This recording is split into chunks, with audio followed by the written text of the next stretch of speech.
What's up, YouTube? This is Sonic the Hedgehog, and my new game, Sonic Frontiers, just came out, and you should go and buy it. Gotcha! It's not actually Sonic, it's me. What's up, YouTube? This is Pickle Pyro, and welcome to my Sonic Frontiers review. I know I'm a little bit late to the party, a few weeks late, but I've been waiting for this thing to come, because I figure I need to become Sonic if I really want to immerse myself and review this game properly. Now, Sonic Frontiers. Us Sonic fans, we have been waiting many months and years and days for this game, and I figured it's about time, being the #1 Sonic fan and all, that I review this game and tell you if it's worth it. Spoiler alert, I think this game is great. I think it is totally worth it. Even if you aren't a Sonic fan, I'd say this game is a great gateway into the Sonic series. I'm glad SEGA pulled through and made a good game, because we've had a lot of stinkers over the years. Sonic games are the most polarizing in gaming history, honestly. We have some amazing ones, and we have some doo-doo ones. And I'd say this game is definitely an amazing one. I would totally put it in the S tier. And I'm going to explain why. I'm going to sell you. Even if you aren't a Sonic fan, I'm going to sell you and make you want to buy this game. Okay, so let's start talking about why Sonic Frontiers is awesome. First of all, it's an open world game. This is the first real, official, open world Sonic game we've ever had. There's been hub worlds in other games and areas to explore, like in Sonic Unleashed. There's a lot of those, but this is like the full, huge, open world Sonic game we have ever had. And it's awesome. This world was so much fun to explore. I loved exploring the Kronos Islands, the Ares Islands, all the different islands were so much fun to explore. And it just felt so satisfying. Most open world games, you play as this slow little guy. You gotta like drive a car, or ride a horse or something. Sonic, he just runs, and you can go super fast and go wherever you want. It is super satisfying to play an open world game as someone that is really fast. It's super satisfying. Reason number 2 why you should get Sonic Frontiers is the combat system. Now, in most Sonic games, Sonic, his only way of dealing with enemies and bosses is the homing attack, or just jumping on them in the 2D games. In this game, Sonic actually gets a full move set with a bunch of different moves and things you can do to defeat the super powerful bosses that you encounter in the game, and it is so satisfying to pull off a bunch of cool combos and just kick ass as Sonic. It's just always homing attack. In every freaking 3D game, it's homing attack, boost or homing attack. That's all we've had. But now my favorite move was the Sonic Boom attack, where it just kicks a bunch of fucking shit in the air. It was super satisfying to use, especially in the early game. And I think that the combat system in this game was totally great. It was awesome. It was super fun. This leads into my third reason. The boss fights in this game are absolutely incredible. Best supersonic fights we've had in any Sonic game ever.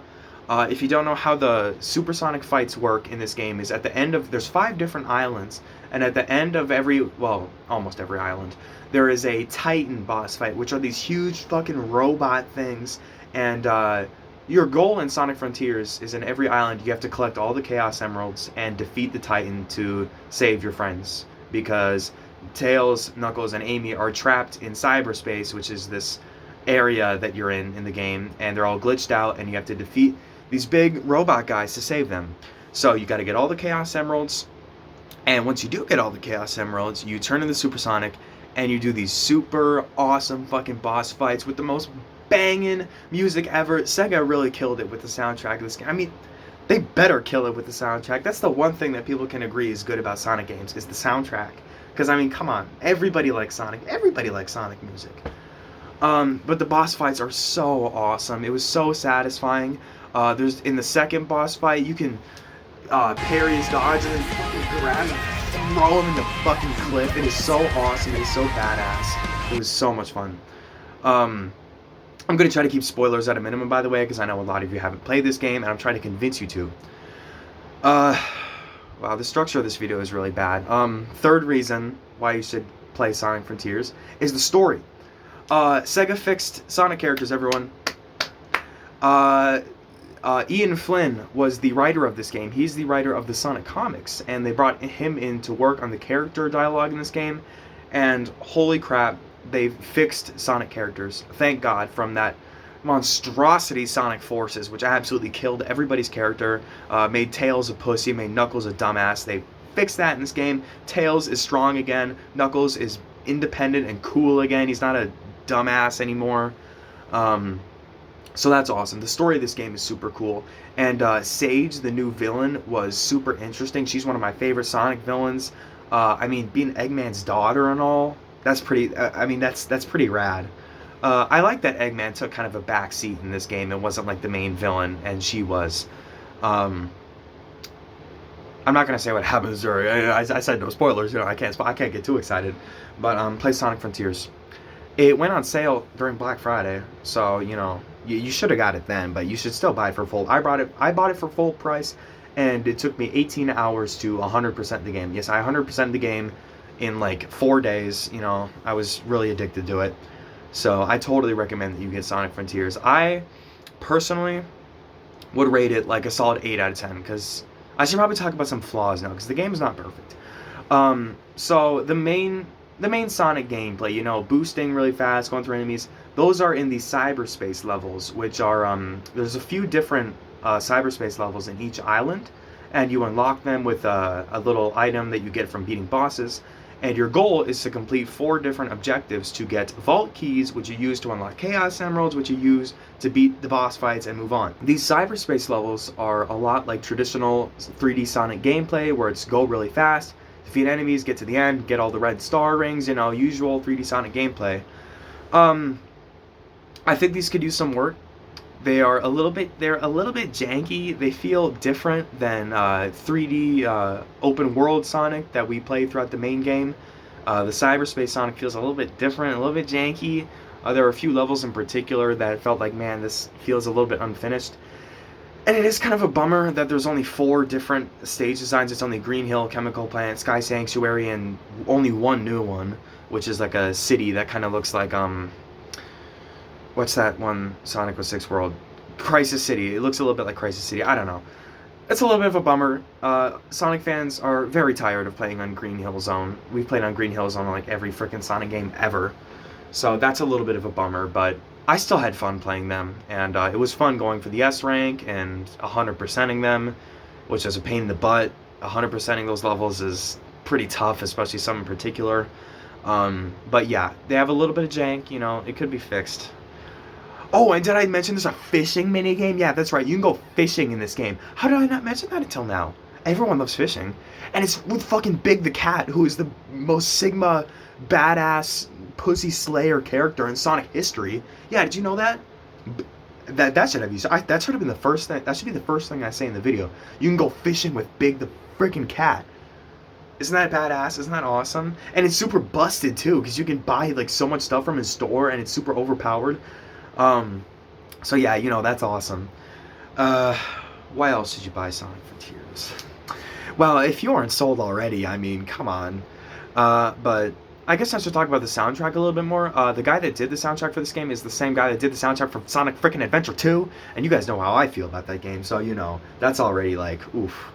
I knew this soundtrack was going to be amazing, and it is. The vocal themes for when you fight the Titans are so good. They're so good, and I'm super excited for the soundtrack to release on Spotify in December. Very excited for that. Yeah, the soundtrack is absolutely incredible. It's one of the best in the Sonic series, honestly. I don't know if I said this, but yeah, 8 out of 10 is what I would give this game.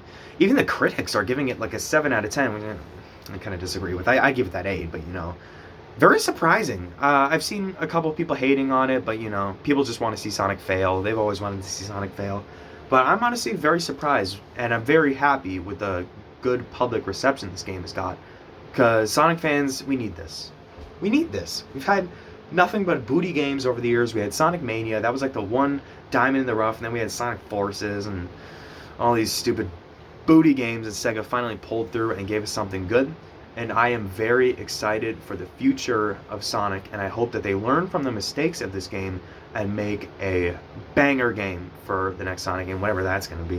Whenever that's going to be, I don't fucking know. Hopefully they take their time on it and don't rush it for the holidays, which SEGA has been known to do in most Sonic games, which is a little bit of a bummer, but I still love Sonic. I still support him. He can make whatever booty game he wants, I'm going to support him.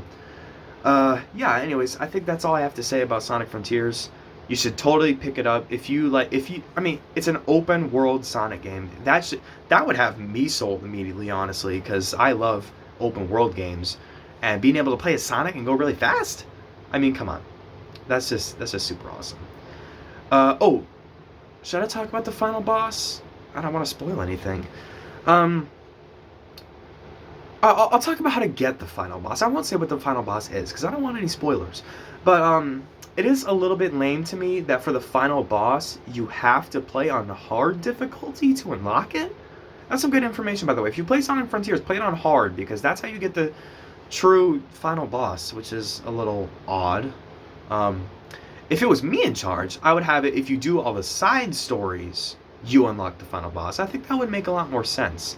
Because there's a few side stories in the game, and they're completely optional, but I think it would be really cool that if you did all of them, then you get the final boss. I think having it locked behind a difficulty is a little bit strange, you know? Yeah, anyways, Sonic Frontiers sweet. Best game of 2022 I've played. Not biased at all. But yeah, it's not perfect, but I think it is a step in the right direction, and it's awesome, and it's amazing, and you should go play it. Anyways, that's all I gotta say. Peace out, everybody.